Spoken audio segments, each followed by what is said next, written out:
I've heard that this UDA or Kenya Kwanza moles, they have begun to intimidate us that if we elect David Kenan Maraga as the Kenyan president, they will be able to impeach him because he will not be having members of parliament.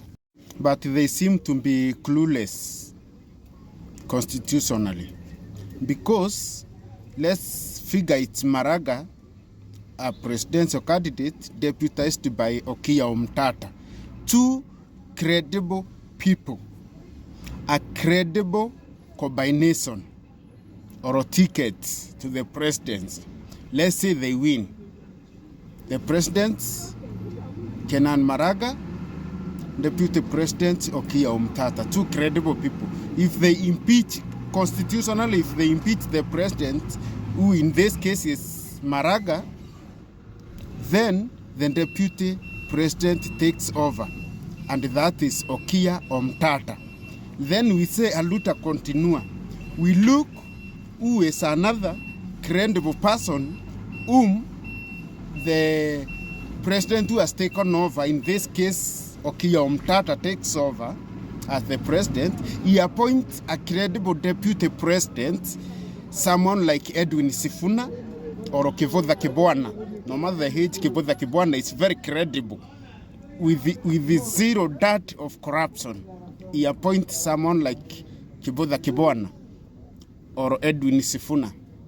If the aluta continue, or they continue with the impeaching, they impeach now Omtata, the president now, then Sifuna takes over, or Kivutha Kibwana takes over, then he appoints another credible person to take over.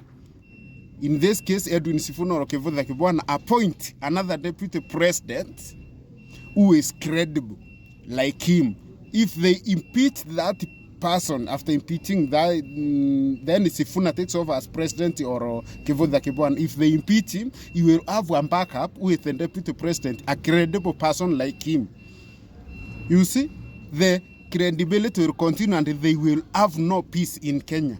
Secondly, something else that we can do, David Maraga may run as an independent candidate, wins the presidency, or he runs with that party of Okiya Omtata, which, of course, according to Kenyan dynamics in politics, they might not get even 10 MPs.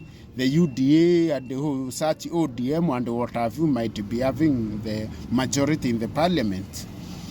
But at the end of it, what we should do, let us bring new faces in the parliament and in the Senate. Sana kwa Senate, the Senate constitutionally is the one mandated with the impeachment of the president. Yes, the debate starts in the parliament, but the sole role of impeaching the president lies with the Senate. That is I think their third role, because number one role is to oversight the counties. The role number two is legislation on matters the devolution. Then number three, I think number three role is to impeach the president.